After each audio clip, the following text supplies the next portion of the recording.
Welcome to PM Ready, your guide to becoming PMP certified.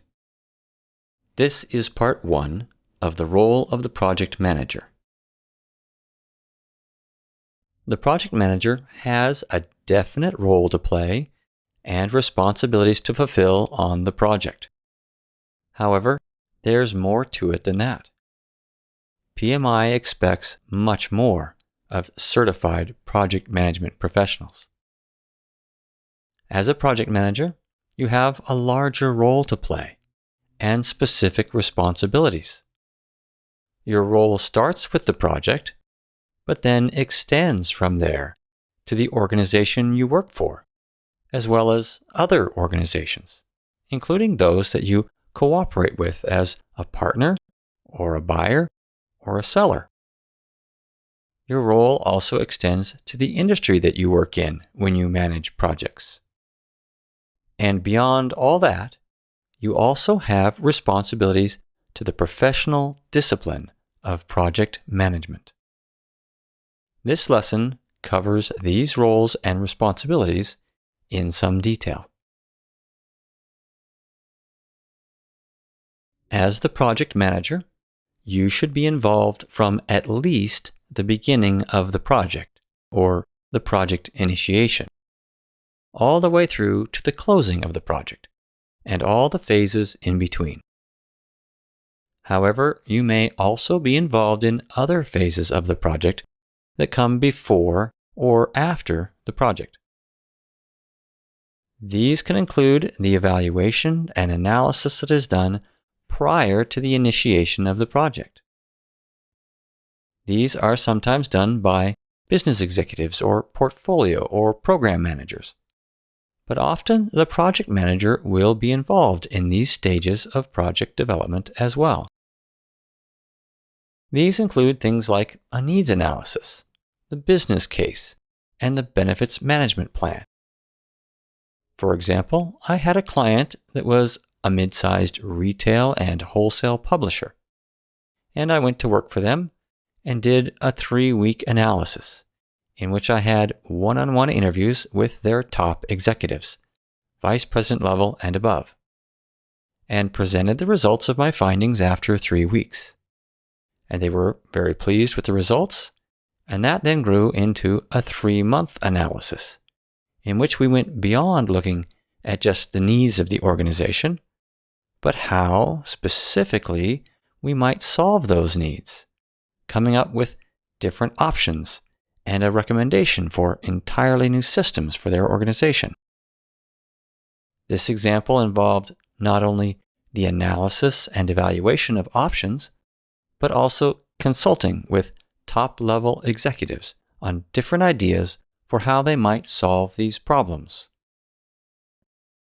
In one case, we had a rather secure and advanced data center, but it was just the one data center, and we didn't really have a backup for what would happen if that data center had problems. Initially, there was not really much of a recognized need, or there wasn't a lot of agreement on the need for a backup for this data center. However, they asked me to get involved, and by doing some research and analysis and quantifying the risk, mostly around the idea of what was the probability of an earthquake in the area and how that would affect the data center, we were able to justify the need for a backup data center located at least 50 miles away. In another case, we had a business unit that had a critical computer system that was responsible for shipping and logistics, and it didn't have a backup. But it was due to be replaced within a couple of years, so they didn't see the need. However, the infrastructure department was anxious to have a backup system in place because they were failing an annual IT audit for the 2nd year in a row, and the CEO was pressuring them to solve it. But the system that they were proposing was quite expensive, $1 million. So they were at an impasse with the business unit that didn't want to spend so much money on a system that was going to be replaced within a few years. My manager asked me to get involved And as I took a closer look at what their business needs were and what the options were, we were able to come up with a much less expensive option that cost them only about a tenth of that $1 million, just a little over $100,000, to put in a system that would be plenty adequate for the next few years. You might also have the opportunity to get involved in helping an organization realize the long-term benefits of the project that you manage. In many cases, especially if you're working as an outside consulting firm, this is not as feasible. But if you're working internally in an organization, it may be. In one case, I was brought in to initially manage a project to build a new system, and it took about a year to build. And then when it was finished, my role transitioned into one in which I was responsible for both project management and support for systems in the region. So this system became a responsibility of mine and was supported by the support team that I managed. This way, we were able to make sure that the system that we built actually met the user's needs and provided them the business benefits that they were looking for. You may also be called upon to serve a dual role as both a project manager and a business analyst. In fact, in the IT industry, this is quite common. It's almost standard that a project manager is expected to also participate quite heavily in or to lead the business analysis of a project. Although I don't usually do visual designs myself, it's quite common for me as a project manager to be involved in sitting down with the users and understanding what their needs are, exploring root causes of problems that they're facing, exploring different alternatives to solve those problems, and then putting together wireframes and screen mock-ups of how we might put together a solution, and putting together the requirements and use cases that then become the tasks and responsibilities of the development team. As the project manager on a project, should you manage the project or lead the project? The answer really is both. You should be both a leader and a manager for your project team. An important theme that you will come across over and over again is the need for you as a project manager to be proactive in managing the project. This is not a passive or reactive role. You don't sit back and hope that all will be well. Instead, you're expected to take proactive steps to maximize the probability for success for the project, to maximize stakeholder engagement, to manage risks well, to communicate effectively, and to take responsibility for project success. As the project manager, you are the one person who is accountable for the results of the project team and the success of the project. It's your job to make sure that this gets done and done well. And you're expected to be the one to step back and see the big picture and make sure that the project is always on track and aligned well with the needs of the stakeholders. In the PMBOK guide, you'll see that PMI compares the role of the project manager to the role of a conductor of an orchestra. And this analogy works pretty well. The orchestra conductor leads the orchestra, plans out the performances, coordinates all of the different players, and is in charge of the communication among all of the participants. The orchestra conductor is expected to have a good understanding of music and music theory, and to have some experience with some instruments, and usually to be quite good at least one instrument, but is not expected to be able to play all instruments, and is not expected to be an expert on all instruments. Each musician is expected to be an expert on their instrument. The same is true for a project manager. the project manager needs to have a good understanding of the project, the domain area or industry in which the project is operating, and to have some skills and background in that area. But the project manager should not be expected to be able to do the job of any and all of the team members as well or better than those of the team members themselves. You see this problem come up over and over again in the IT industry, in organizations that tend to promote their best software developers into management roles. In fact, I know of an organization that is currently growing and appears to be doing quite well. However, they have a department in which teams of people develop custom solutions for customers, and they're struggling in that area. They're struggling to get the work done, to get it right, and to get it done in a timely manner.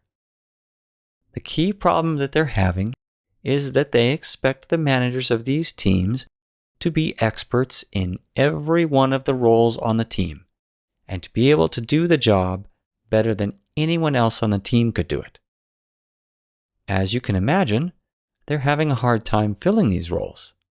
And when they do manage to fill the role, they fill it with someone who is a technical expert, who is amazing, just amazing technologically, but isn't someone who has spent the time and effort to become really good at managing projects. As a result, these projects suffer due to a lack of professional project management. The project manager is expected to lead the team, to meet the objectives of the project, including the expectations of the stakeholders. This is an important point. When all is said and done, it's not enough to say that you met the stated objectives of the project. If you haven't satisfied the stakeholders, the project will not be viewed as a success. So it's critical to make sure that you understand the expectations of your stakeholders and incorporate their expectations into the measures of success of the project. To do this, you'll need to balance the competing project constraints with the available resources. Notice that this means that you'll have lots of constraints that compete with one another, whether it's the time or the budget or the different requests that you have from different stakeholders. These all need to be balanced. You also need to look at what resources you have available, and that may restrict what you can and cannot do in meeting project goals. Achieving this balance will involve quite a bit of communication between your project sponsor, your team members, and the various stakeholders on the project. It's your responsibility to make sure you get support from the stakeholders and to get their consensus. If you can't get 100% agreement, you at least need to get the stakeholders to support the group's decisions and incorporate them into the project objectives. This will require you to spend the time it takes to understand what their needs are, what their pain points are, the problems that they face, and to understand their expectations. This means that a project manager needs to be adept at using soft skills, including interpersonal skills, team building skills, and emotional intelligence. Research has shown that the top 2% of project managers are those that demonstrate superior relationship and communication skills, as well as a positive attitude. As a project manager, you'll need to be proactive in developing these relationships with stakeholders and in creating both formal and informal networks.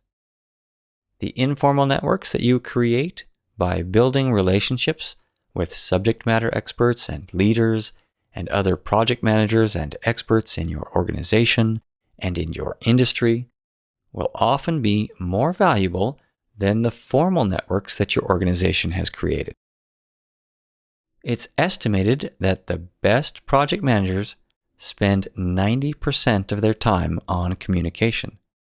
So you will need to become an expert in communication, in developing the skills to communicate using multiple methods, and to communicate well in writing, verbally, and in the use of nonverbal or indirect communication. You'll need to be proactive in creating and implementing communications plans. You'll need to communicate widely and not be afraid to communicate both good news and bad news, so that issues can be resolved as quickly as possible. It's important for you to develop the ability to understand and put yourself in the shoes of these other stakeholders so that you can better provide options and solutions. As you build these communication channels, make sure that you not only communicate outwardly, but that you also have channels for receiving communication, so that you can receive the feedback that you need in order to find out how people feel, how people are reacting, and what's going on the project. Having these informal networks will allow you to bring together all of the right people when it comes time to solve difficult problems on the project. Moving on to your role within the organization. You have the responsibility as the project manager to proactively interact with the other project managers in your organization, or even in other organizations that you're working with. Not only can other project managers in your organization provide you with valuable insights, you need to communicate with them on the projects that they're managing. Their projects can affect your project, and your project can affect theirs. You may need to coordinate your use of limited resources. For example, I once managed a project in Outer Mongolia that needed a document management expert, and we didn't have one available. But back in the United States, I knew a guy that I'd worked with who would be perfect for the job, but he was busy with other things. So I needed to negotiate for his time, and we were able to get him to come out a few times, just enough to meet the needs of our project. But we needed to coordinate this with others and to adjust schedules in order to take advantage of his availability. Another time, we had a team member that needed to visit a remote project site that was only accessible by chartered airplane, and it was very difficult to get a seat on the plane. So we had to negotiate with others in the organization in order to make a seat available. You may also need to coordinate your use of funding. The money may be there for all of the projects, but it probably won't all be available up front. How much is needed at key points in these projects needs to be worked out, and you may need to negotiate and compromise a bit when it comes to the timing of the different rounds of project funding. Finally, as you work with other project managers, you may discover better ways for you to align the goals and objectives of the projects that you're managing with the goals and objectives of the organization. The project manager should also be an advocate or champion for the project throughout the organization. You should be familiar enough with the objectives of the project and how it will benefit the organization and the various stakeholders that you can be an advocate for and champion this project, helping the stakeholders and others to understand and support the project. You may even be called upon to stand up in front of various groups to provide both planned and impromptu presentations about the project and its benefits. And finally, you should be an advocate for project management itself and in the application of best practices of project management. You should understand project management well enough to be able to communicate its benefits so that you can help your organization to improve its maturity in project management. In your organization, you may have a project management office or PMO. You may have portfolio and program managers and others that work with you formally in project management. But you shouldn't limit yourself just to them. You should make sure that you establish informal networks and relationships with people all over the organization. And you may be surprised sometimes at how people are affected in areas that you never thought would be affected by your project. And you may be able to increase the value and benefits of your project by taking their needs into consideration. And this concludes part 1 of the role of the project manager.